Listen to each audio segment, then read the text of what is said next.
Recording in progress. Assalamualaikum warahmatullahi wabarakatuh. Alhamdulillah.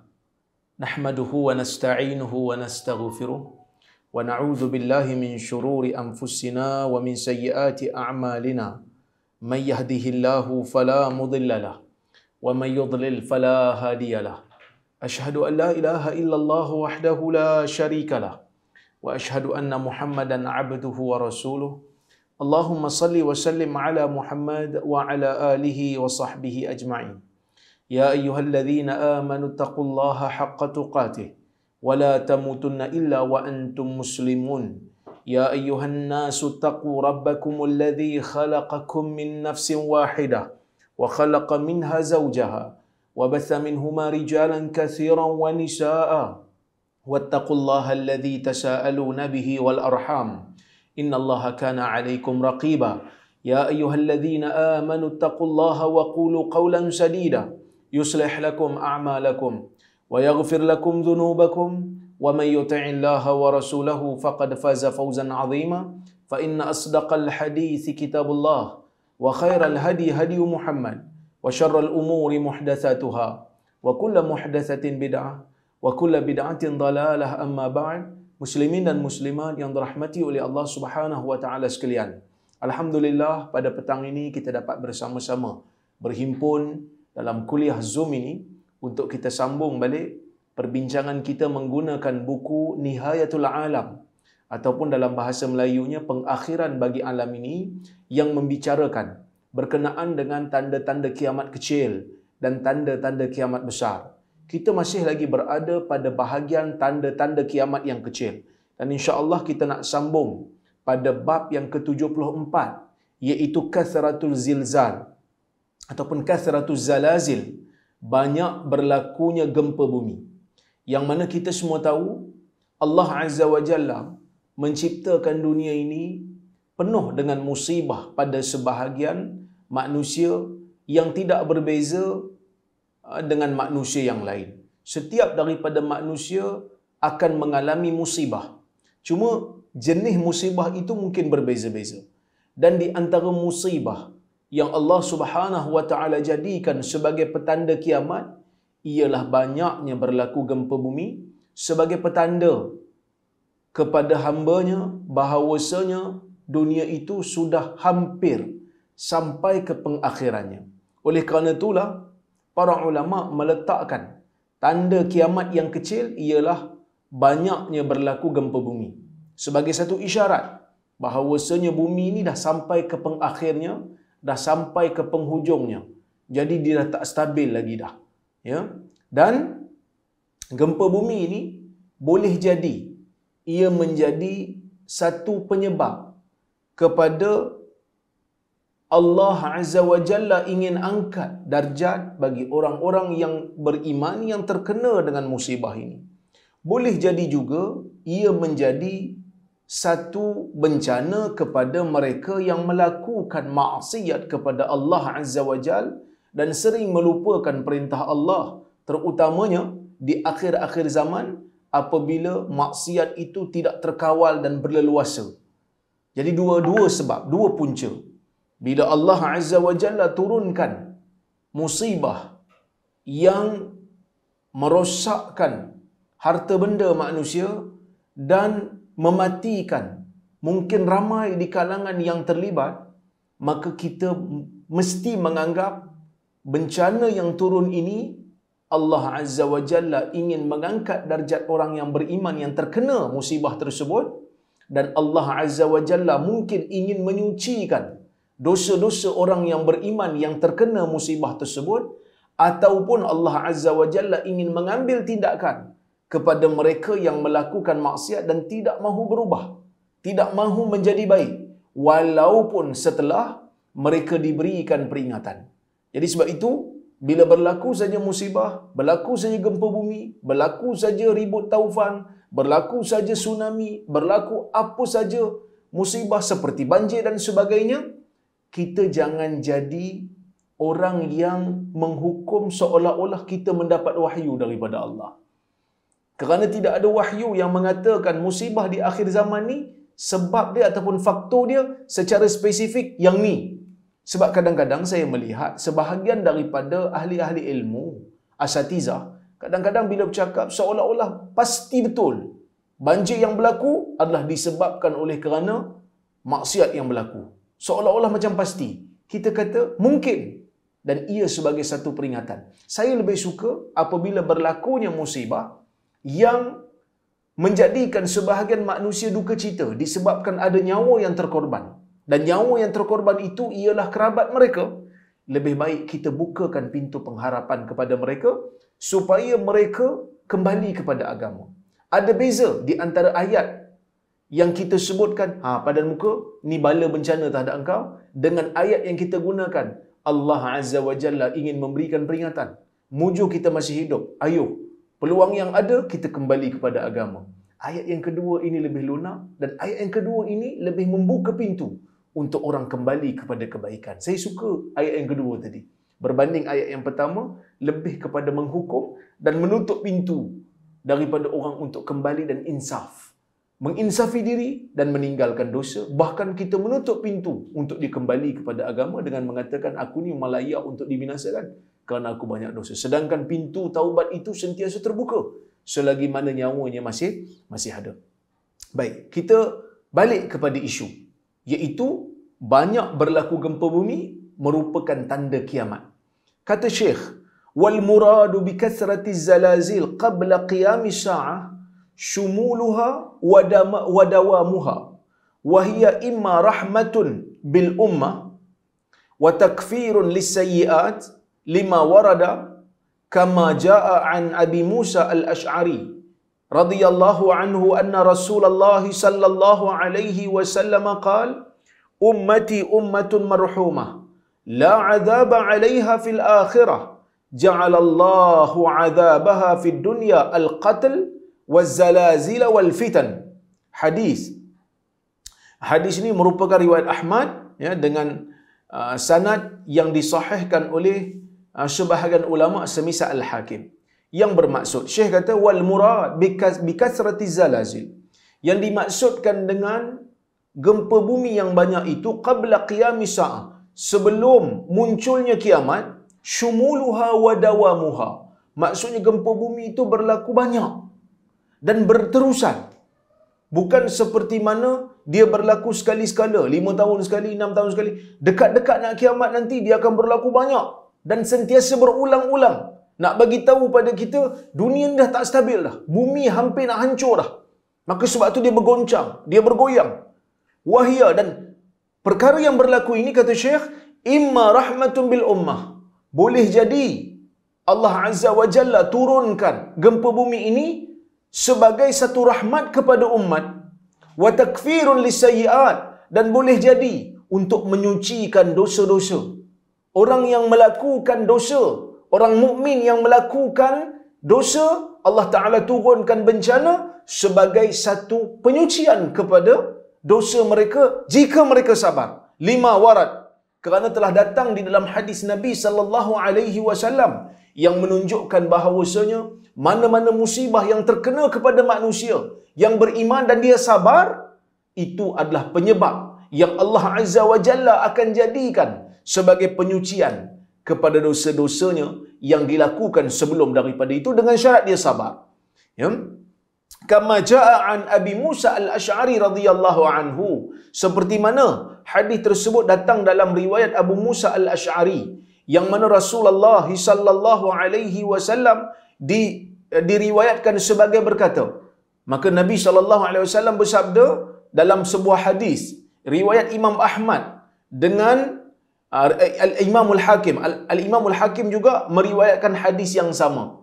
Meriwayatkan hadis yang sama dan disahihkan oleh Al-Imam Al-Hakim, yang mana Nabi sallallahu alaihi wasallam diriwayatkan sebagai berkata, umat aku ni adalah umat yang dirahmati. Umat aku ni merupakan umat yang mana Allah Azza wa Jalla jadikan sebagai umat yang Allah Ta'ala kasih kepada mereka. Yang mana umat ini, ya, kita katakan Allah Azza wa Jalla tidak akan menjadikan, ya, azab mereka itu membinasakan keseluruhan umat. Kita semua tahu di sana ada kaum yang Allah Ta'ala binasakan secara keseluruhan, iaitu umat sebelum kita lah. Kita ada kaum Samud, kita ada kaum Ma'ad. Tapi umat ini umat yang marhumah, umat yang dirahmati oleh Allah Azza wa Jalla. La azaba 'alaiha fil akhirah. Tidak ada azab ke atasnya di akhirat nanti. Macam mana umat ni tak ada orang kata apa? Tak ada azab pula kan? Macam mana tak ada azab? Sedangkan kita baca di dalam hadis begitu banyak hadis-hadis Nabi sallallahu alaihi wasallam yang menunjukkan ada di kalangan umat Islam ini yang Allah Azza wa Jalla jadikan mereka menghuni neraka sehingga dosa mereka habis. Kemudian barulah mereka masuk ke dalam syurga. Jadi para ulama cuba untuk mencari apakah takwil yang sesuai bagi perkataan Nabi sallallahu alaihi wasallam, tidak ada azab bagi orang yang beriman, iaitu tidak ada azab di akhirat bagi umat Nabi Muhammad sallallahu alaihi wasallam. Sebahagian daripada ulama semisal Al-Imam Al-Munawi, Al-Imam Al-Munawi seorang tokoh dalam kitab dia menyebutkan, dia kata wa man za'ama anna al-murad la 'adaba 'alayha fi 'umumil a'dha li'anna a'dha al-wudu' la yamassuha an-nar fatakalluf mustaghnan anhu. Sebab dia kata ada sebahagian ulama cuba untuk takwil, dia kata tidak ada azab padanya di akhirat dengan makna kalau diazab umat ini sekalipun di dalam neraka di akhirat, kalau adalah di kalangan umat Nabi Muhammad sallallahu alaihi wasallam yang diazab di akhirat, tetapi anggota sujud tidak terbakar, anggota sujud tidak hangus, kerana anggota sujud ini mulia di sisi Allah Azza wa Jal. Dia kata takwilan ni tak berapa nak kena sangatlah, sebab Nabi SAW kata tidak diazab. Kalau setakat anggota wuduk aja tak dibakar, anggota lain mesti dibakar lagi. Oleh kerana itulah sebahagian ulama mengatakan yang dimaksudkan dengan kalam Nabi sallallahu alaihi wasallam ini tidak ada azab ke atasnya di akhirat dengan makna tidak ada azab ke atasnya di akhirat seperti azab orang kafir. Pengarang kitab Fathul Wadud syarah kepada Sunan Abi Dawud mentakwilkan dengan takwilan yang berbeza, iaitu tidak ada azab bagi mereka, yakni kebiasaan umat Nabi Muhammad sallallahu alaihi wasallam Allah Taala ampunkan walaupun mereka berdosa, walaupun timbangan dosa mereka lebih berat daripada pahala, tetapi Allah Taala dengan sifat rahmatnya mengampunkan umat Nabi Muhammad sallallahu alaihi wasallam. Kerana kita Ahlussunnah wal Jamaah percaya sesiapa yang pahalanya lebih berat daripada dosanya akan dimasukkan oleh Allah Azza wa Jalla ke dalam syurga dengan rahmat Allah. Dan sesiapa yang dosanya lebih berat berbanding pahala, dia berada di bawah kehendak Allah. In syaa 'afa anhu wa in syaa 'aqabahu. Kalau Allah Taala mahu, Allah Taala boleh azab dia, dan kalau Allah Taala mahu, Allah Taala boleh ampunkan dia. Dia mengatakan berkemungkinan kebanyakan daripada umat Nabi Muhammad SAW yang layak untuk masuk ke neraka diampunkan oleh Allah Azza wa Jalla. Kemudian kemudian Nabi SAW kata, ja'alallahu 'adabaha fid dunya. Allah Subhanahu wa taala menjadikan azab bagi umat ini di dalam dunia. Azab yang bagaimana? Al-qatl, dengan pembunuhan. Orang yang dibunuh kerana dia menahan kesakitan, dengan kesakitan itu Allah Ta'ala akan cuci sebahagian daripada dosanya. Wazzalazil, dan juga dengan gempa bumi. Wal fitan, dan juga dengan bencana-bencana yang turun. Riwayat Imam Ahmad, walaupun al-Imam kita panggil apa? Walaupun al-Imam Al-Hakim meriwayatkan hadis ini dan mensahihkannya, ulama semasa berbeza pandangan. Ada yang mengatakan riwayat ini adalah riwayat yang dhaif. Seperti kita kata guru saya Syuaib Al-Arnaud mendhaifkan riwayat ini, tetapi Al-Imam ataupun Al-Syekh Al-Albani mengatakan riwayat ini adalah riwayat yang sahih. ada khilaf sikitlah di kalangan para ulama berkaitan dengan status hadis ini, tetapi Al-Imam Az-Zahabi juga mengatakan riwayat ini riwayat yang sahih dalam Talqis Al-Mustadrak. Okey, baik. Tapi nak bagi tahu, bukan tidak ada azab di akhirat itu dengan makna siapa yang beriman aja confirm tak akan kena api neraka. Tidak, bukan dengan makna itu. Tetapi dengan makna sesiapa di kalangan umat Nabi Muhammad sallallahu alaihi wasallam yang berdosa, yang layak masuk neraka, kalau dia diazab pun dia tidak diazab seperti orang kafir. Kerana azab bagi orang mukmin yang berdosa di hari akhirat ada waktu dia akan terhenti. Nah, walau bagaimanapun tidak ada di kalangan manusia yang bercita-cita dan teringin untuk masuk ke dalam neraka Allah Azza wa Jalla. Okey. Kemudian kata Syekh, dia sebut tadi, banyaknya gempa bumi boleh jadi untuk Allah Subhanahu wa taala angkat darjat orang-orang yang beriman. Boleh jadi untuk menyucikan dosa orang-orang yang beriman. Au uqubatun lil ibad. Boleh jadi sebagai uqubah, sebagai bala kepada hamba-hamba, haitsu yaksurul fasad, kerana terlalu banyak kerosakan, fatakunu zalazil adaban wa iqaban li ahli zaman.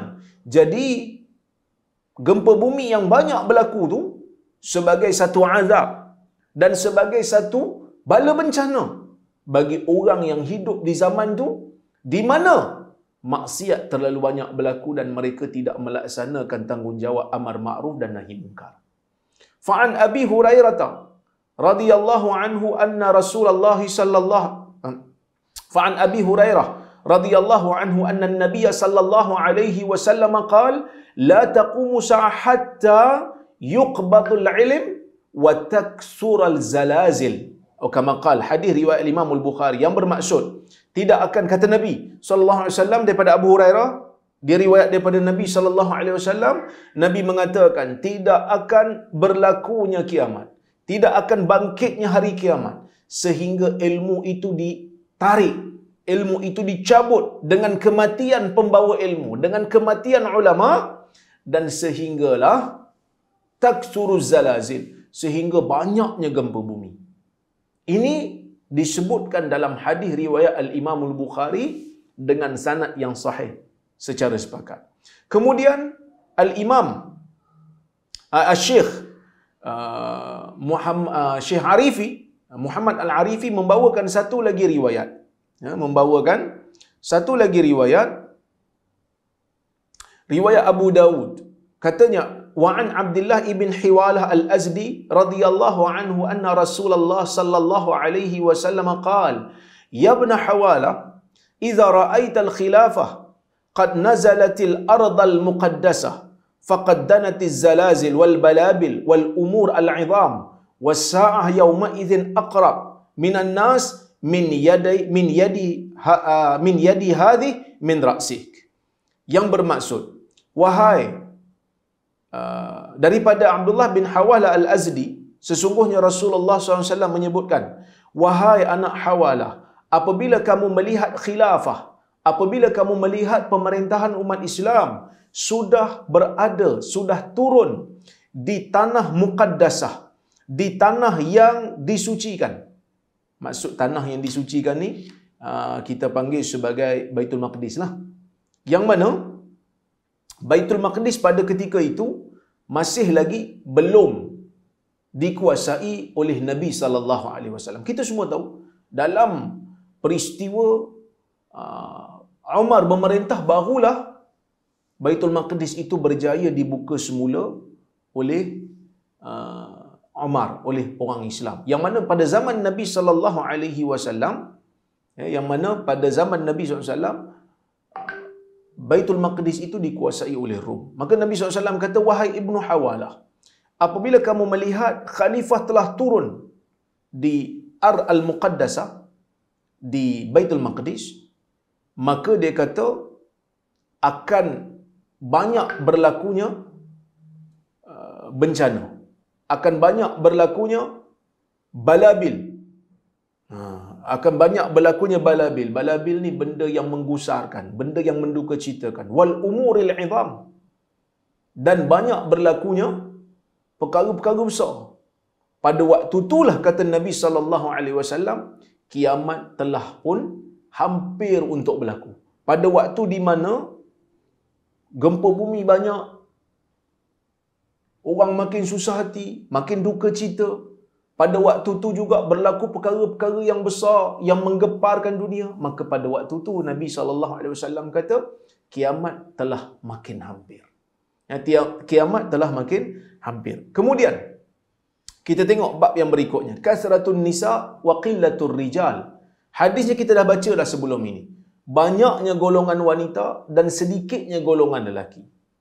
Ini juga merupakan di antara tanda-tanda kiamat yang kecil. Kata Syekh Muhammad Al-Arifi, min alamati sa'ah kasratun nisa akhir zaman wa qillatur rijal. Di antara tanda-tanda kiamat ialah banyaknya golongan wanita, ramai golongan wanita pada akhir zaman. Wa qillatur rijal, dan sedikitnya lelaki. Ini disebutkan di dalam hadis Nabi sallallahu alaihi wasallam yang kita akan baca nanti. Riwayat Al-Imam Al-Bukhari daripada Anas bin Malik. Ada riwayatnya memang sahih daripada Nabi SAW. Bila dekat-dekat nak kiamat nanti, perempuan akan jadi ramai, lelaki akan jadi sikit. Para ulama apabila membicarakan tentang hadis ni, apabila mensyarahkan tentang hadis ni, kata Syekh, mereka cuba untuk fahami kenapa perempuan jadi ramai, lelaki jadi sikit. Ada dua pandangan. Yang pertama, waqad qila inna sababa kasratin nisa al-fitan allati yaksuru fiha al-qatlu fi rijal li'annahum ahlul harb dunan nisa. Sebahagian ulama cuba memahami bila kata perempuan ramai, ini adalah disebabkan oleh kerana di akhir zaman nanti ni banyak perang akan berlaku. Jadi bila perang berlaku, akan terjadinya pembunuhan. Dan apabila terjadinya pembunuhan, lakilah yang akan terlibat dan lakilah akan jadi mati banyak. Perempuan tak pergi perang, jadi perempuan akan jadi ramai. Ini takwilan yang pertama. Ramainya wanita adalah disebabkan oleh kerana di akhir zaman nanti ni banyak berlakunya peperangan yang akan melibatkan kematian lelaki lebih ramai daripada perempuan. Ini takwilan yang pertama. Takwilan yang kedua, dia kata waqila huwa isyaratun ila kasratil futuh fataksuru sabaya fayattakhidhu ar-rajul al-wahid iddata mawtu'at. Ada juga yang kata perempuan jadi ramai ini adalah satu isyarat daripada Nabi sallallahu alaihi wasallam kepada pembukaan kota yang makin banyak. Kita tengok hari ni kan, orang yang majoriti dalam dunia ni bukan orang Islam. Kalau kita tengok bandar-bandar besar dekat dunia ni, New York umpamanya, London umpamanya, kita tengok dia bukan dikuasai oleh orang Islam. Roma umpamanya, banyak bandar-bandar besar ni masih lagi belum dibuka oleh umat Islam. Ada yang kata bila Nabi sallallahu alaihi wasallam mengatakan di akhir zaman nanti ni banyak golongan wanita, bilangannya ramai berbanding lelaki, mungkin maksud Nabi itu adalah di akhir zaman nanti ni akan berlaku peperangan di antara orang Islam dan orang bukan Islam. Dan orang Islam akan buka bandar banyak. Orang Islam akan menguasai bandar-bandar yang dikuasai oleh orang bukan Islam. Jadi bila menguasai bandar-bandar orang bukan Islam ni, akan adalah tawanan-tawanan. Akan ada tawanan. Jadi bila ada tawanan, tawanan perempuan lah yang akan diambil. Jadi bila tawanan perempuan akan diambil, tawanan perempuan ni akan dijadikan sebagai sabaya, akan dijadikan sebagai hamba yang ditawan. Laki yang berperang dengan orang Islam jadi apa? Mereka akan binasa lah. Mereka akan dibunuh. Sebahagian besar mereka akan dibunuh sebab perang. Jadi perang akan berlakulah pembunuhan. Ini dua takwilan yang masyhur. Tetapi lihat apa kata Ibn Hajar. Qala Ibn Hajar, wa zahir annaha alamatun mahdah la li sababin akhar bal bal yuqaddirullahu fi akhir zaman ay yaqilla man yuladu minadh dhukur wa yaksura man yuladu minal inas. Ibn Hajar tak setuju dengan dua takwilan tadi. Takwilan yang pertama yang kata disebabkan perang maka mengorbankan lelaki.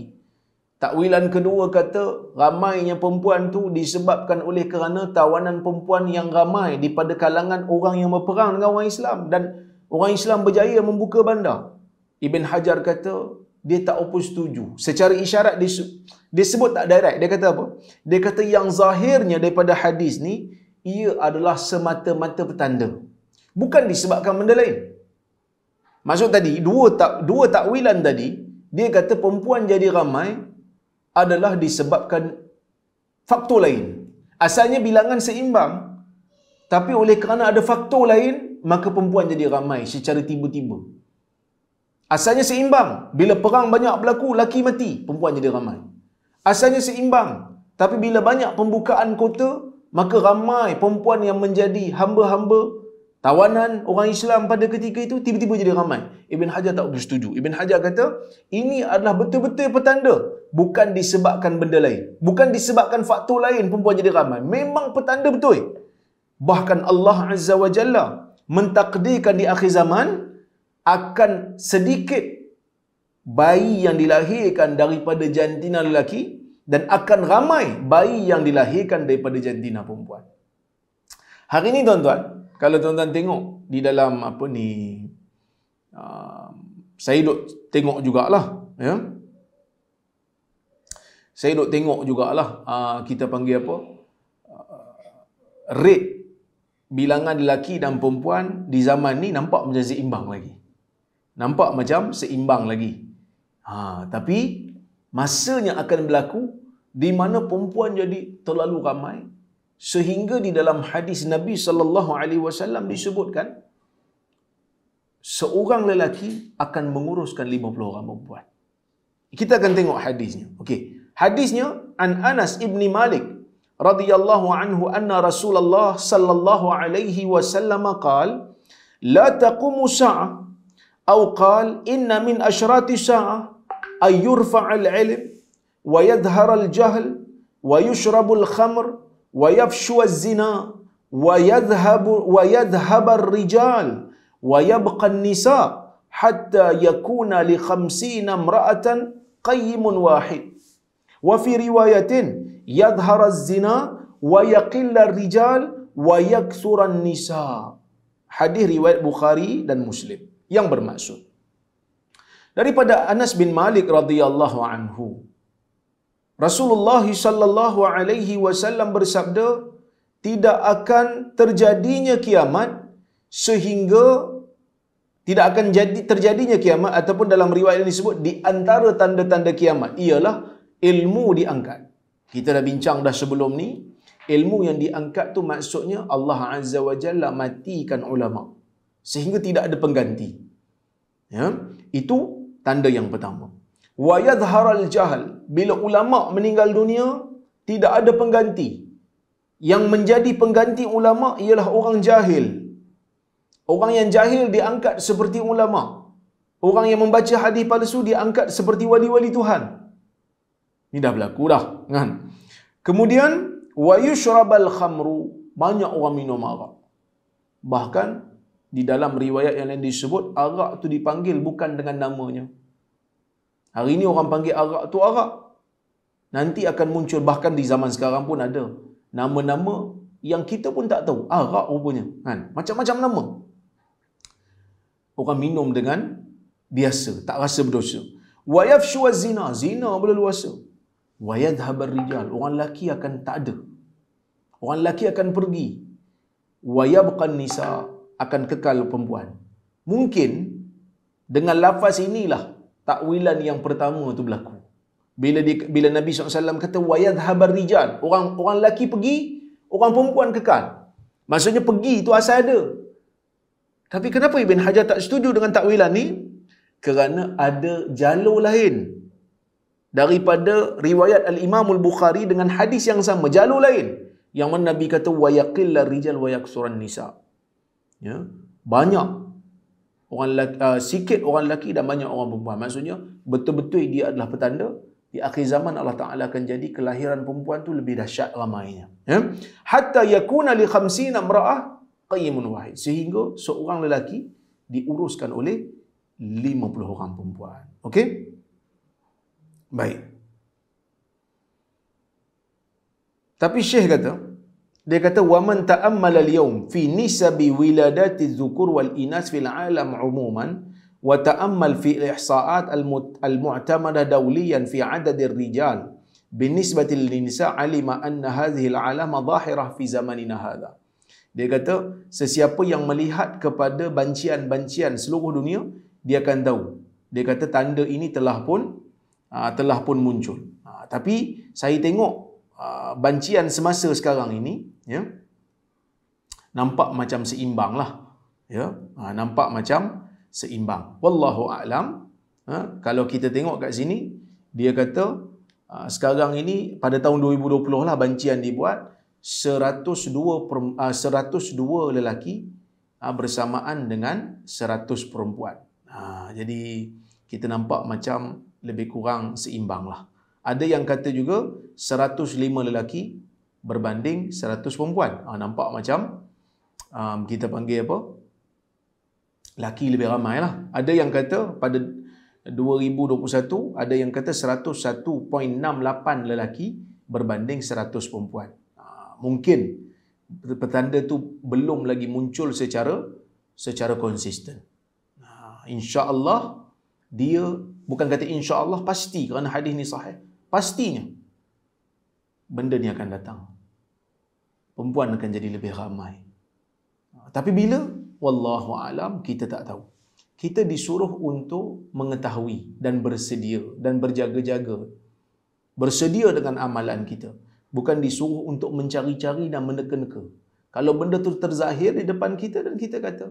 Tapi tak perlulah sampai kita pecah kepala nak fikir, nak pergi takwil yang tu, nak pergi takwil yang ni, nak bagi sama dengan hadis, sedangkan kesamaan itu sangat-sangat tidak terzahir, sangat-sangat tidak jelas. Sebab ada di kalangan manusia hari ini, semua benda nak pergi kait dengan petanda kiamat. Mengingati hari kiamat benda yang bagus. Tetapi nak mengaitkan semua benda dengan tanda hari kiamat walaupun tak jelas, walaupun tidak terzahir, ini bagi saya bermain-main dengan hukum, bermain-main dengan benda yang gaib, dan bimbang kita berkata-kata tentang sesuatu yang ada dalam dalil bukan berdasarkan dengan ilmu kita, tetapi berdasarkan kepada hawa nafsu kita. Seronok duk main, takut-takut kita salah. Kita kata ini adalah petanda kiamat, dan lepas ni akan berlaku yang ni pula. Siapa tak percaya dengan tafsiran saya, kira tak percaya dengan hadis. Sedangkan dia pun tak pasti lagi. Apa yang disebut dalam hadis tak sama dengan apa yang berlaku dalam realiti. Tapi dia tak peduli. Nak cepat sangat. Nak cepat sangat punya pasal. Siapa yang tak percaya, maka tak suka kepada hadis. Ini ajaran siapa? Kerana di dalam hadis, di dalam riwayat, amalan salafus salih, amalan para sahabat, mereka akan menunggu sifat yang disebutkan dalam hadis sama sebiji seperti mana yang berlaku di alam realiti, barulah mereka akan mengaitkan. Dan tafsiran mereka itu pun terdedah kepada salah dan betul. Mereka tak kata siapa yang tak setuju dengan tafsiran saya maka membenci agama. Siapa yang tak setuju dengan saya maka pengikut Dajjal ataupun telah lunak dengan Dajjal. Orang-orang seperti ini perlu mengambil langkah untuk ke belakang sekejap untuk muhasabah diri sebelum nak memuhasabahkan orang lain. Ini benda yang saya sebut sebagai satu nasihat untuk diri saya dan kita semua, supaya kita tidak menuduh orang dengan benda yang tak sepatutnya. Sekali tuduhan dibuat, sekali tuduhan itu lekat pada satu orang dan kita berikan tuduhan itu secara zalim, maka kita akan menanggung dosa. Selagi mana orang percaya, maka selagi itulah dosa itu akan bertali-tali. Itu bahaya, tuan-tuan. Baik. Jadi, ini petanda di akhir zaman yang belum lagi berlaku, dan kita yakin dan percaya dia akan berlaku. Bila? Wallahu a'lam. Tak perlu mencari-cari, kita hanya perlu bersedia. Sebab itu, Di dalam hadis ada seorang lelaki datang kepada Nabi SAW. Ditanya, bila kiamat? Ya Rasulullah, mata sa'ah? Ya Rasulullah, mata sa'ah? Bila kiamat? Bila kiamat? Tak sabar-sabar. Nabi SAW menyebutkan kepada dia. Nabi tanya pada dia, ma'adatta laha? Apa yang telah kamu persediakan diri kamu untuk kamu menghadapi hari yang kamu duk tanya-tanya ni? Kamu duk tanya kiamat bila? Kamu duk tanya kiamat bila? Kan? Kamu tahu ke apa yang kamu telah sediakan untuk berhadapan dengan hari kiamat tu? Hari kiamat ni, bila dia berlaku, dia bukan ada U-turn. Kan? Katalah kiamat berlaku, kita tak ready. Kita boleh kata, stop sekejap, buat balik semula. Tak boleh. Dia akan berlaku secara tiba-tiba. Sama ada kita bersedia ataupun kita tak bersedia. Maka sebab itu, tuan-tuan dan puan-puan rahmati Allah sekalian, Nabi memberikan begitu banyak petanda-petanda. Hari kiamat ni, ada petanda kecilnya, ada petanda besarnya. Untuk apa? Supaya kita sentiasa bersedia. Supaya kita sentiasa get ready dengan amalan. Kalau dia berlaku, kita setidak-tidaknya mempunyai sedikit amalan untuk dibawa pergi bertemu dengan Allah Azza wa Jalla. Dan sememangnya hari kiamat tu berlaku secara tiba-tiba, baghtah, secara tiba-tiba. Bukankah ada petanda ke Ustaz? Kenapa nak jadi tiba-tiba pula? Ya, memang akan berlaku secara tiba-tiba walaupun ada tanda. Sebab apa? Sebab manusia ni bila dah ada tanda, dan tanda tu sentiasa berlaku pada dia, kadang-kadang dia lupa juga. Dia lupa juga, orang kata apa, tanda tu dah berlaku. Banyak tanda-tanda kiamat kecil yang kita dah baca sebelum ni, dah pun berlaku di zaman kita. Tapi kita masih lagi rasa kiamat tu jauh. Masih lagi rasa kiamat tu lambat. Dan kalau dia berlaku pun, kita still rasa. Innahum yarawnahu ba'ida wa narahu qariba. Mereka memandang kiamat itu jauh, sedangkan kami memandang ia adalah dekat. Kita masuk kepada bab yang berikutnya, iaitu bab yang ke-77. Zuhurul fahishah wal mujaharatu biha. Terzahirnya kemaksiatan, terzahirnya kerosakan dari sudut akhlak yang sangat dahsyat sebelum daripada kiamat. Wal mujaharatu biha, dan orang-orang di zaman tu berbangga-bangga menzahirkan kerosakan, menzahirkan kemaksiatan. Ini yang akan berlaku di akhir zaman. Maksiat bukan tak pernah berlaku, maksiat berlaku. Di zaman Nabi SAW, ada sahabat yang terlibat dengan dosa besar. Walaupun tak ramai, tapi ada. Ada di kalangan sahabat yang pernah terlibat dengan zina. Ada di kalangan sahabat yang pernah terlibat dengan mencuri. Tetapi mereka malu. Mereka menyembunyikan. Kerana Nabi SAW mengatakan, siapa yang menzahirkan dosanya ataupun berbangga-bangga dengan dosanya, itu termasuk perkara yang mungkin akan menjadi penyebab bala bencana akan turun. Seperti mana Nabi SAW menyebutkan, kullu ummati mu'afa illal mujahirin. Setiap daripada kalangan umat aku ni diberikan keampunan oleh Allah Azza wa Jalla, diberikan kemaafan. Mungkin bala tak turun kalau dia sembunyikan maksiat dia. Maksiat tu berdosa, ya, tetapi kalau dia sembunyikan, mungkin Allah Ta'ala tidak mengambil tindakan, tak turunkan bencana sebab dia sembunyikan. Dia buat, dia sembunyikan. Tapi kalau dia kita kata apa, mendedahkan, sama ada dia buat maksiat tu di depan orang awam dan berbangga-bangga dengannya, ataupun dia buat sembunyi-sembunyi, esok dia cerita pula apa yang dia buat dengan bangga, maka itu boleh jadi penyebab untuk Allah Subhanahu wa taala turunkan bencana dan bala. Okey. Kata Syekh, ma'a kathratil munkarat wa intishari syahawat fi akhir zaman, akhbara an-nabiy sallallahu alaihi wasallam anna min alamati sa'ah intishar az-zina hatta yaqa'a ar-rajul 'ala al-mar'ah fi qari'ati at-tariq jihara. Kata Syekh, beserta dengan banyaknya kemungkaran yang berlaku di akhir zaman dan intishari syahwat dan berleluasanya perkara-perkara syahwat di akhir zaman, maka Nabi SAW memberitahu pada kita Di antara tanda kiamat tu ialah zina berleluasa sehingga seorang lelaki berhubungan dengan seorang perempuan betul-betul di jalanan secara terang-terangan. Maksudnya melakukan hubungan di antara lelaki dan perempuan betul-betul di jalanan. Di tengah jalan tu. Dok buat benda tak elok di tengah jalan. Ini ada riwayatnya. Fahuna alamatan. Di sini ada dua alamat. Di sini ada dua petanda. Pertama, terzahirnya zina.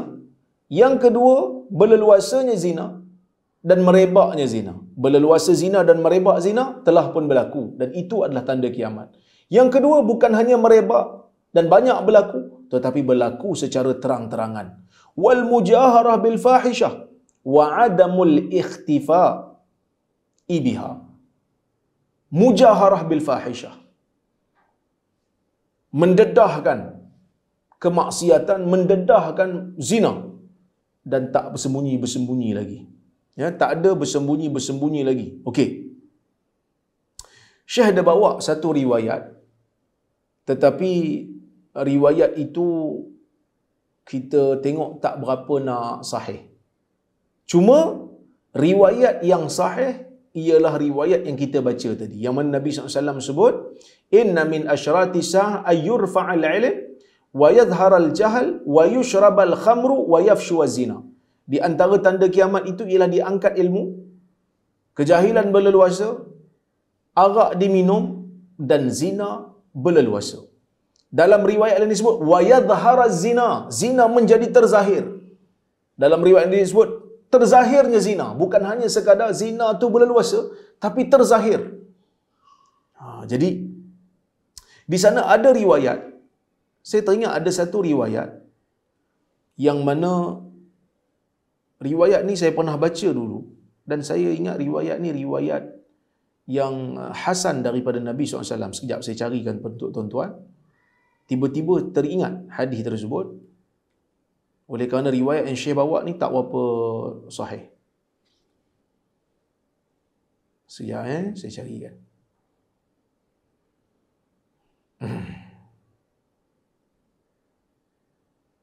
Riwayat ni kata Syekh Husain Sulaim Asad, seorang pengkaji moden, dia kata sanadnya kuat. Yang mana hadis ni daripada Abi Hurairah. An Abi Hurairah radhiyallahu anhu anin Nabi sallallahu alaihi wasallam. Walladhi nafsi biyadihi la tafna hadhihi al-ummah hatta yaquma ar-rajul ila al-mar'ah fayaftarishaha fi at-tariq fayakunu khiyaruhum yawma idin man yaqul law waraitaha wara'a hadha al-ha'id, atau kama qala Rasulullah SAW, yang bermaksud daripada Abu Hurairah radhiyallahu anhu daripada Nabi sallallahu alaihi wasallam, yang mana Nabi mengatakan, demi Tuhan yang diriku berada di tangannya, tidak akan binasa umat ini sehingga seorang lelaki berdiri di hadapan seorang perempuan lalu dia menyetubuhinya di tengah-tengah jalan. Dan orang di zaman itu yang paling baik, fayakunu khiyaruhum yauma idin, orang yang paling baik di zaman tu ialah orang yang berkata, lawaraitaha wara'a hadzal hayy, kenapa tak sembunyi di belakang? Kenapa tak sembunyi di belakang dinding? Kalau nak bersama pun, kalau nak bersetubuh pun, kalau nak berzina pun, ambil dinding. Maksudnya apa? Mereka tak kisah nak berzina tu. Di zaman tu, mereka tak kisah zina. Tapi kalau boleh zina tu, janganlah terang-terang sangat. Kalau boleh, janganlah buat depan-depan orang. Saya sebenarnya tuan-tuan, di zaman ni, kadang-kadang bila kita terdengar video viral dan sebagainya, kadang-kadang kita dengar lah, kalau nak buat pun janganlah rakam. Dia lebih kurang ni jugalah. Padahal yang sepatutnya kita kecam, yang sepatutnya kita bantah, ialah perbuatan zina tu satu, mendedahkan zina tu pun satu juga. Maka riwayat ni adalah riwayat yang hasan. Riwayat ni riwayat yang hasan, dihasankan oleh Al-Imam Husain Sulaim Asad. Ya, baik. Walaupun begitu, ada juga yang mendhaifkan hadis ni. Saya tak nafikanlah, memang ada. Ya. Baik.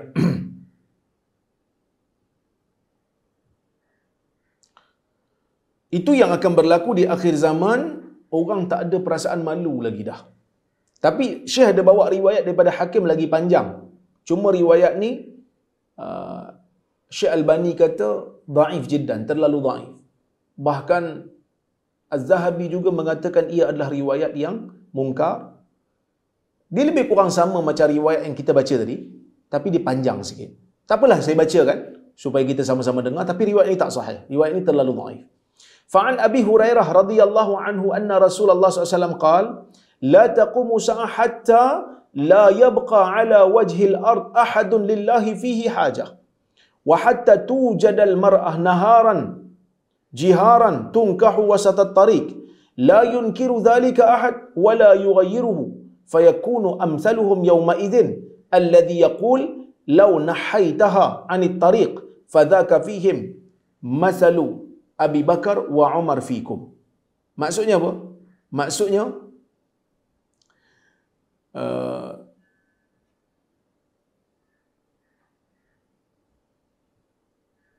sekejap, saya lupa nak spotlight kan saya punya video ni. Allah kesian. Okey, dekat nak habis baru saya perasan. Okey.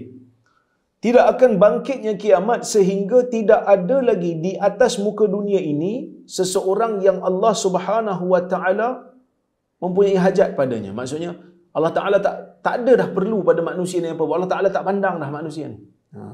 Sehingga juga akan muncul seorang perempuan pada siang hari secara terang-terangan disetubuhi di tengah-tengah jalan.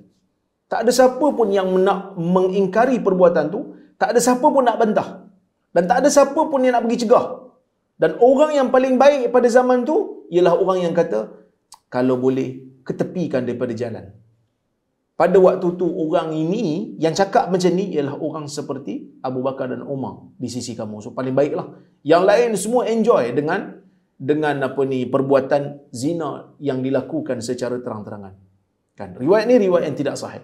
Riwayat yang sahih ialah riwayat yang hasan yang saya baca tadi. Itu orang yang paling baik pada zaman tu ialah orang yang kata ketepikan ataupun sorokkan di belakang dinding. Dia tak peduli dah pasal zina tu haram tak haram. Yang dia kisahkan, jangan buat depan-depan orang sangatlah. Jangan buat depan-depan orang. Okey. Baik.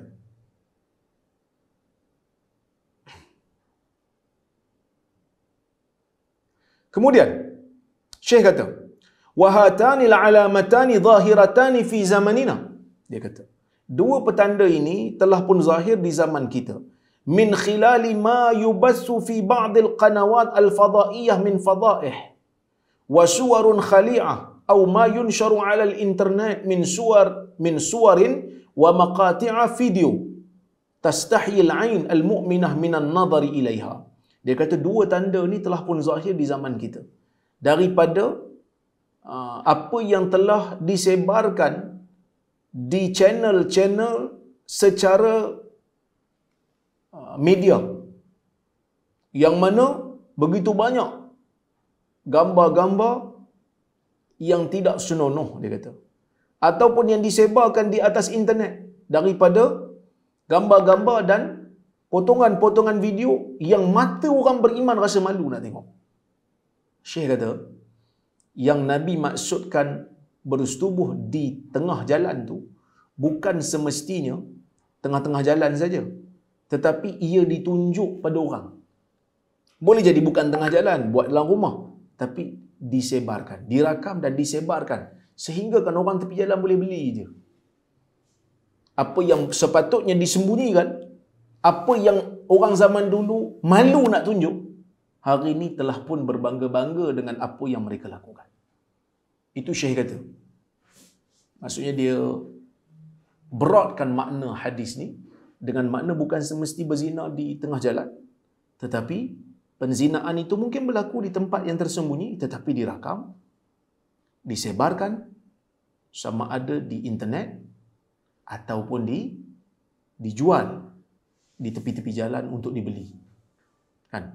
Mungkin ada orang ini duk tengok benda-benda lucah di tepi jalan. Sambil-sambil tepi jalan duk buka gambar lucah, duk buka video lucah. Mudah perkara-perkara itu untuk diakses. Mudah perkara-perkara itu untuk dicapai.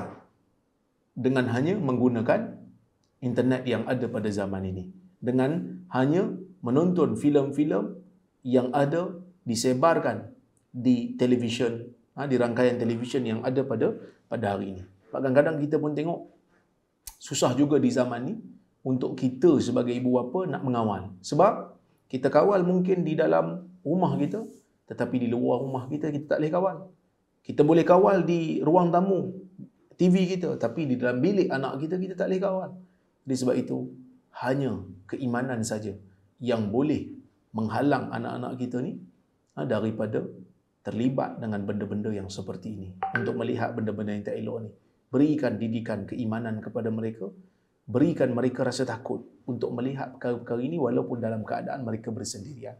Fahariyum bil mu'min wal mu'minah siyanatun nafs wa ghaddul basar wa hifdhul farj wa taharruz min mukhalatati ahli al-fujur ma'a dawami su'alillahi azza wa jalla al-ismata wal afaf. Dia kata, maka selayaknya bagi orang mukmin dan orang mukminah, orang mukmin lelaki dan perempuan di zaman ini, siyanatun nafs, menjaga maruah diri.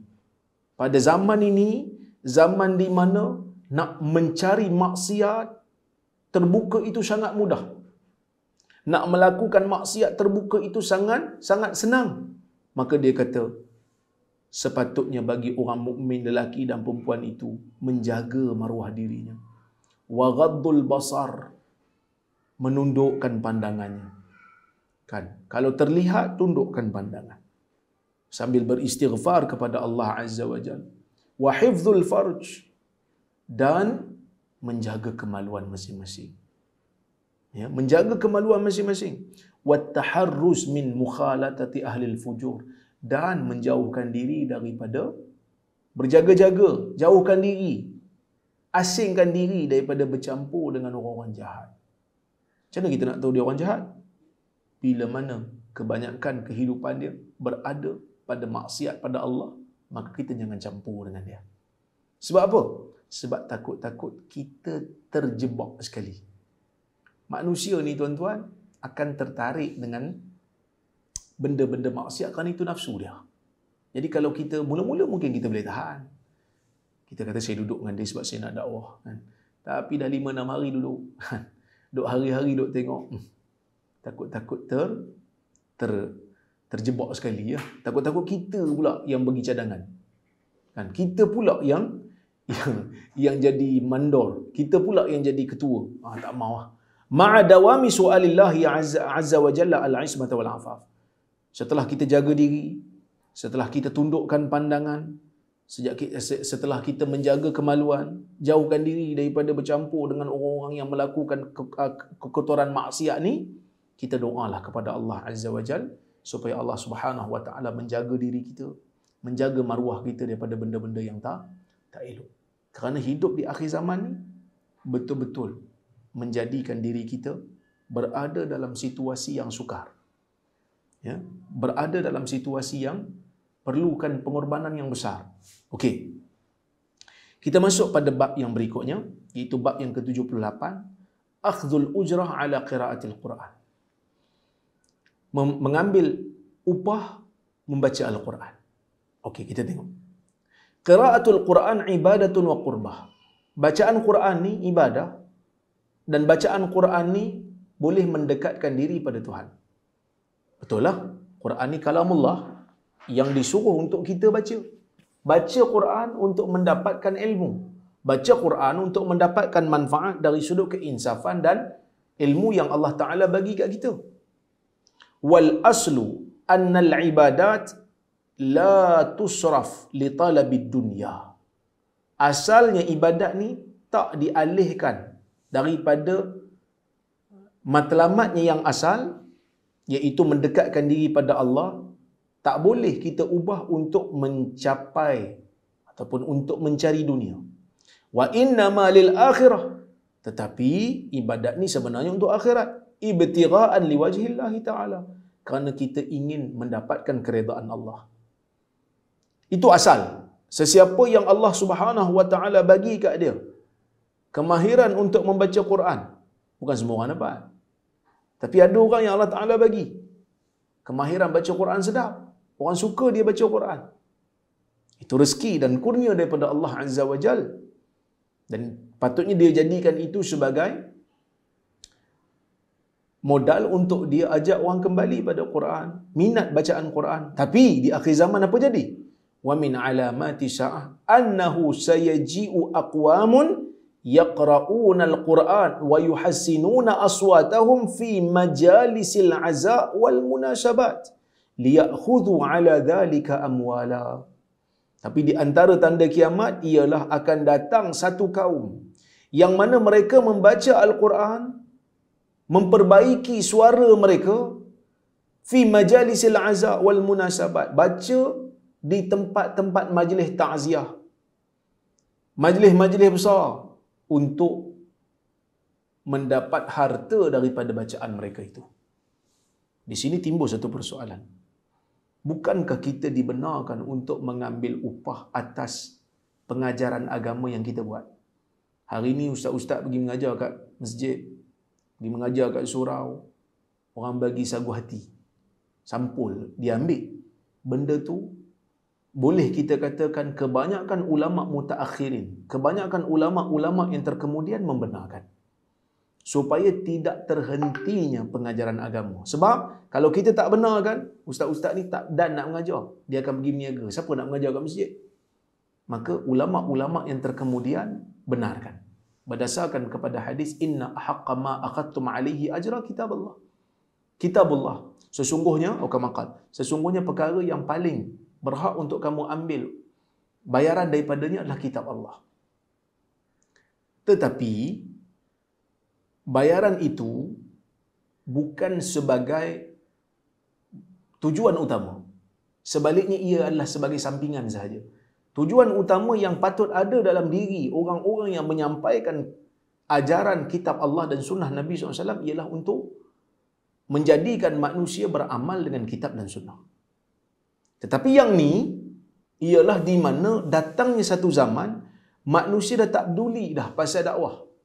Sebaliknya mereka menjadikan habuan dunia mereka sebagai tujuan utama. Sehingga kan kalau orang tak bagi, maka dia tak nak dah. Ataupun kalau dia buat pun dalam keadaan yang tak ikhlas, ataupun dalam keadaan yang sambil lewa. Na'udzubillah, moga Allah Ta'ala jauhkan kita daripada sifat yang seperti ini. Tapi kalau dia mengajar elok, dia mengajar ikhlas, orang bagi pun tak apa, tak bagi pun tak apa, dia memang suka mengajar, bagi alhamdulillah, tak bagi, taklah dia kecewa sangat. Maka ini adalah benda yang dibenarkan di dalam agama. Kan? Kadang-kadang kalau orang terlupa bagi dia sagu hati kat masjid tu, tak datang terus lah, ban terus, dia kata aku datang masjid tu langsung tak bagi kat aku, padahal orang lupa. Itu tak sepatutnya jadi ataupun berlaku kepada orang yang mendakwa dirinya adalah pendakwah. Hadisnya ialah an Imran bin Husain radhiyallahu anhu annahu marra bi rajulin wa huwa yaqra'u ala qaumin falamma faragha sa'alahum mala. Daripada Imran bin Husain radhiyallahu anhu, dia melalui seorang lelaki yang sedang membaca Quran kepada satu kaum, dan apabila selesai, orang yang membaca Quran tu minta harta, minta duit. Faqala Imran, inna lillahi wa inna ilaihi raji'un. Sesungguhnya kita daripada Allah dan kepadanya kita akan kembali. Inni sami'tu Rasulullah SAW yaqul, kerana aku mendengar Rasulullah SAW bersabda, man qara'al Quran falyas'alillahi tabaraka wa ta'ala bih, fa innahu sayaji'u qaumun yaqra'una al-Quran yas'aluna an-nasa bih. Kerana aku pernah dengar Nabi kata apa? Sesiapa yang membaca Quran, hendaklah dia minta kepada Allah Tabaraka wa Ta'ala dengan Quran. Doa. Baca Quran, doa. Baca Quran, doa. Allah Ta'ala akan kabulkan. Kerana akan datang satu kaum, mereka akan baca Quran, mereka baca Quran, tapi bukan minta pada Allah. Mereka minta pada manusia. Itu yang Nabi sebut di akhir zaman, riwayat Imam Ahmad dengan sanad yang hasan. Daripada Jabir, ada riwayat daripada Jabir, riwayat Abu Dawud, ya, dengan sanad yang sahih. An Jabir bin Abdullah radhiyallahu anhuma qala, kharaja alaina Rasulullah SAW wa nahnu naqra'ul Quran wa fina al-a'rabi wal ajami faqala iqra'u fa kullun hasan wasayaji'u aqwamun yuqimunahu kama yuqamul qidh yata'ajjalunahu wala yata'ajjalunah. Yang bermaksud daripada Jabir bin Abdullah radhiyallahu anhuma katanya, Rasulullah SAW keluar. Rasulullah SAW keluar pada kami. Waktu tu kami sedang membaca Quran. Pada kami ada orang-orang Badui dan ada orang yang bukan Arab, kata Jabir. Maka Nabi SAW kata, baca. Setiap daripada bacaan tu baik. Wasayaji'u aqwamun, akan datang, kerana nanti akan datang satu kaum, mereka akan membaca Quran itu dengan baik. Luruskan bacaan. Sebab Nabi mungkin dengar orang ajam, orang yang bukan Arab baca mungkin ada sangkut-sangkut sikit. Ataupun orang Badui yang baru nak hafal Quran, Nabi dengar bacaan dia mungkin sangkut-sangkut, tajwid dia mungkin ada silap-silap sikit, tapi dia usaha untuk baca. Nabi kata fakullun hasan. Semua usaha ni baik, Nabi kata. Selagi mana kamu mengharapkan pahala daripada Allah. Nanti akan datang satu kaum, mereka akan baca Quran dengan bacaan yang baik, dengan bacaan yang lurus, seperti mana orang teliti buat anak panah yang lurus. Anak panah ni dia kena lurus, baru dia akan pergi tepat ke sasaran. Kalau dia bengkok, dia tak boleh nak stabil. Dia akan lurus. Seperti mana orang buat anak panah yang lurus, begitu jugalah dia luruskan. Kaum ni akan luruskan bacaan. Yata'ajjalunahu. Mereka inginkan yata'ajjalun. Apa itu yata'ajjalun? Mereka nakkan pahala, mereka nakkan upah daripada manusia. Mereka nak upah. Ada juga yang kata, mereka baca dengan laju, supaya bacaan mereka habis cepat, dapat upah di sini, pergi ambil job lain pula. Baca tempat lain pula. Baca dengan laju. Mereka tidak ada biduri tadabbur, bila faham wal tadabbur, tak faham ayat Quran, tak tadabbur ayat Quran, wala yata'ajjaluna, dan mereka tidak mengharapkan pahala yang datang kemudian kepada mereka. Jadi tuan-tuan dan puan-puan rahmati oleh Allah Subhanahu wa taala sekalian, inilah lebih kurang sebahagian daripada apa yang boleh saya sampaikan pada hari ini. Mudah-mudahan dengan apa yang saya sampaikan ini boleh memberikan kita sedikit rasa, kita panggil apa? Sedikit rasa takut dengan apa yang berlaku pada zaman ini. Mudah-mudahan Allah Subhanahu wa taala memelihara kita daripada kerosakan, daripada bencana-bencana yang boleh merosakkan iman kita, yang boleh menjadikan kita terkeluar daripada manhaj salafus salih. Mudah-mudahan Allah Ta'ala rahmati kita semua. Saya tengok dulu kalau ada soalan. Sekejap saya save dulu kat mana berhenti, takut-takut lupa.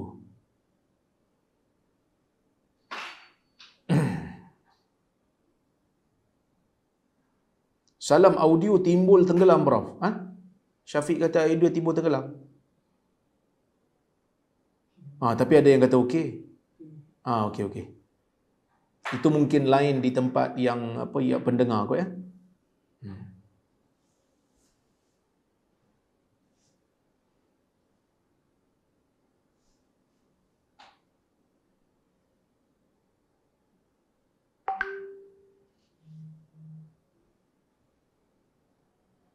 Salam Dr. Waalaikumsalam. Apa maksud masa atau waktu berlalu dengan cepat di akhir zaman? Ni sebenarnya Puan Zainab, kita dah huraikan dalam kuliah-kuliah yang lepas. Ada yang mengatakan masa cepat berlalu tu adalah dengan makna keberkatan yang hilang. Keberkatan waktu tu hilang. Dulu 24 jam orang boleh buat macam-macam benda yang bermanfaat. Hari ni 24 jam orang buat tak ada buat apa pun. Itu yang pertama. Yang kedua, memang betul-betul masa berlalu pantas disebabkan oleh kerana zaman ataupun putaran bumi itu yang dah tak stabil. Ya, Wallahu a'lam. Assalamualaikum warahmatullahi wabarakatuh. Semalam kuliah Riyadhus Salihin, Prof ada baca doa yang Sa'ad bin Abi Waqqas ucapkan. Boleh ulang tak sekejap? Saya paparkan di sini ya.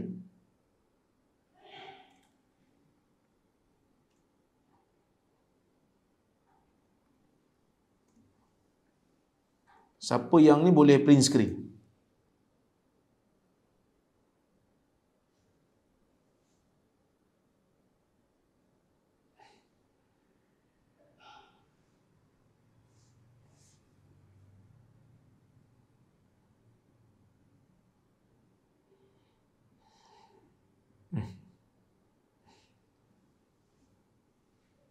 Okey, sekejap saya print screen dulu.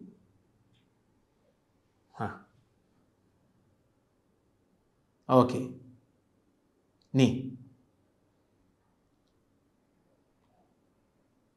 Umar pergi hantar Sa'ad bin Abi Waqqas ke Kufah. Kemudian ahli Kufah mengadu kepada Umar tentang Sa'ad ni tak bagus. Lalu Umar tak fikir panjang, bukan tak fikir panjang lah, tak bincang panjang. Umar terus gugurkan jawatan Sa'ad sebagai gubernur di sana. Umar pergi hantar Ammar pula. Bila Umar lantik Ammar, orang-orang Kufah mengadu juga. Ammar pun tak bagus. Dia kata Ammar ni tak pandai semayang. Kan? Sehingga Umar tanyalah pula, Ammar, kau ni betul ke tak pandai semayang? Kata Ammar, aku solat pada mereka ni solat Nabi ya. Macam mana Nabi solat pada aku, macam tu lah. Kemudian Umar pun siasat. Umar siasat. Jadi Umar hantar orang untuk pergi siasat, yang mana wakil Umar ni tak tinggal mana-mana masjid di Kufah tu, melainkan dia akan tanya tentang Sa'ad, dan semua orang puji Sa'ad. Sehinggalah dia masuk ke masjid Bani Abs. Jadi bila ditanya macam mana Sa'ad, seorang lelaki nama dia Usamah bin Qatadah yang dipanggil sebagai Abu Sa'dah, dia bangkit dan dia kata Sa'ad ni dia tak keluar berperang. Dia tak bahagikan harta rampasan perang secara sama rata, dan kalau urusan mahkamah dia tak adil dalam kes. Dia pilih kasih dalam kes dia. Maka Sa'ad kata apa? Ni doa Sa'ad. Amma wallahi la'adwan nabi thalath. Aku nak doa dengan 3 perkara. Allahumma in kana 'abduka hadha kadhiba qama riya'an wa sum'ah. Ya Allah, jika hamba-Mu ini pembohong, bangkit kerana riak dan nakkan kemasyhuran, fa'atil umrahu wa atil faqrahu wa arridhu bil fitan. Panjangkan umurnya, panjangkan kefakirannya, dedahkan dia kepada fitnah. Wa kana ba'du idza su'il yaqul syaikhun kabirun maftun asabatni da'watu Sa'ad. Memang doa Sa'ad dikabulkan oleh Allah Subhanahu wa taala, sehingga dia sendiri kata pada diri dia, Abu Sa'dah ni dia umur panjang, miskin, ganggu orang, ganggu anak dara orang di tepi-tepi jalan. Bila orang tanya kenapa kau buat macam ni, dia kata ini saya adalah seorang orang tua yang telah ditimpa bencana. Saya telah ditimpa dengan doa saya, doa Sa'ad, telah ditimpa dengan doa Sa'ad. Jadi ini di antara benda yang sepatutnya kita beringat supaya jangan buat zalim kat orang. Nanti orang doa jenuh kita.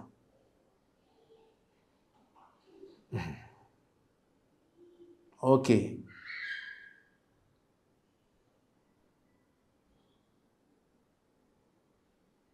Salam Dr. Waalaikumsalam. Maaf soalan keluar tajuk. Boleh Dr. huraikan maksud hadis yang mengatakan barang siapa yang membaca surah Al-Kahfi pada malam Jumaat maka dipancarkan cahaya untuknya? Ini riwayat Darimi. Adakah kena habiskan baca pada malam tu sebelum subuh untuk mendapat fadilat tersebut? Jazakumullah khair. Kalau sesiapa yang membaca surah Al-Kahfi pada hari Jumaat, pada malam Jumaat, maka dia mendapat fadilat tersebut. Sesiapa yang tidak sempat membaca pada malam Jumaat, dia boleh membaca pada hari Jumaat. Kerana ada riwayat yang menyebut tentang hari Jumaat. Kalau tak sempat nak baca hari Jumaat pun tak sempat, malam Jumaat pun tak sempat, boleh baca mana-mana hari. Kerana ada juga riwayat yang tidak mengaitkan dengan apa-apa hari. Wallahu a'lam.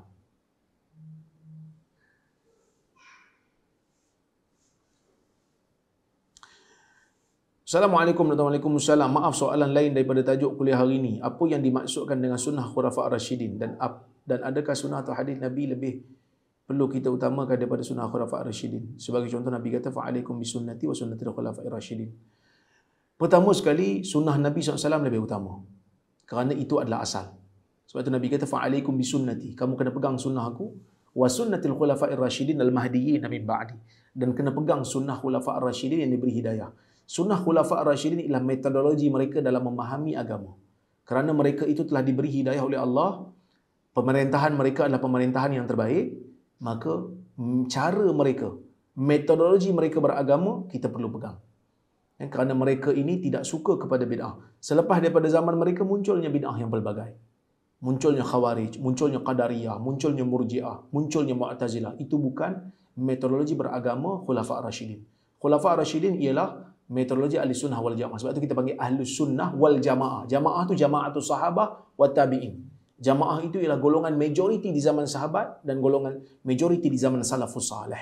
Sebab itu kita dipanggil Ahli Sunnah wal Jamaah. Berpegang di atas sunnah dan berpegang di atas jamaah.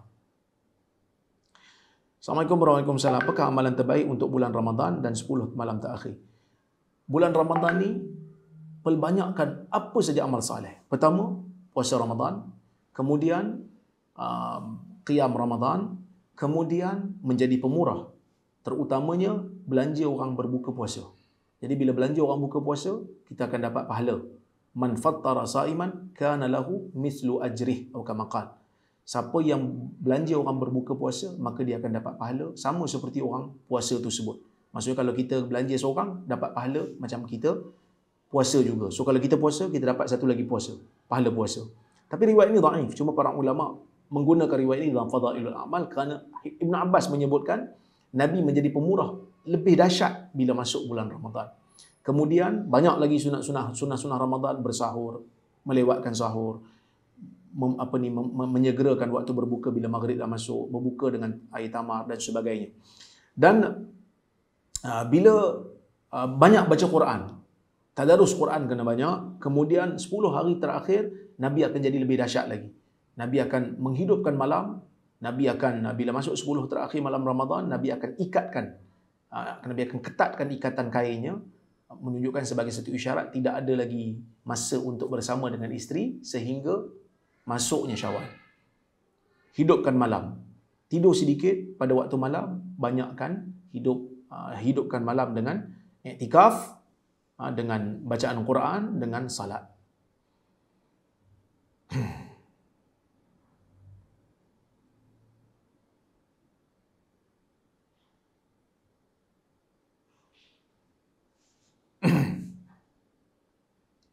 Okey, kita tengok soalan berikutnya.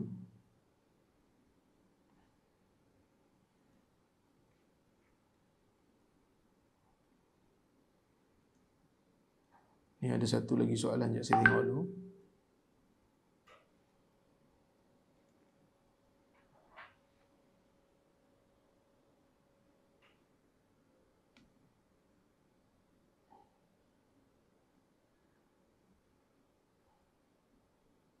Mana tadi?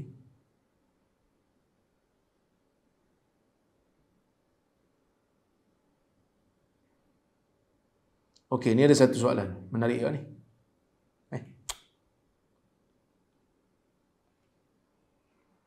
Assalamualaikum. Waalaikumsalam. Nak tanya, kalau wirid lepas salat macam 33 tasbih, tahmid, takbir, la ilaha illallah tu kena baca masa duduk sebelum bangun ke atau untuk dapatkan fadilah ataupun boleh bila-bila masa asalkan lepas salat fardu? Pertama sekali, zikir selepas salat ni dia ada zikir yang khusus. Yang disebutlah astaghfirullah, astaghfirullah, astaghfirullah. Lepas tu 33, subhanallah, alhamdulillah, Allahu akbar tu kan. Semua itu adalah zikir yang khas selepas salat fardu. Jadi bila selepas salat fardu, dia mesti dilakukan tanpa ada pemisah yang panjang. Lepas salat, terus baca. Tapi, boleh ke kita baca sambil berjalan? Katalah kita lepas bagi salam tu, Assalamualaikum warahmatullahi, Assalamualaikum warahmatullahi. Boleh tak kita baca sambil berjalan nak keluar masjid? Kerana kita ada urusan, sambil naik kereta tu kita baca zikir lepas salat, ataupun mesti duduk? Afdalnya duduk. Tetapi kalau kita ada urusan, kita boleh baca semasa berjalan. Wallahu a'lam. Tapi jangan terlalu panjanglah tempoh antara salat tu dengan zikir yang kita nak baca tu, untuk mendapatkan kelebihan zikir selepas daripada salat. Wallahu a'lam. Okey.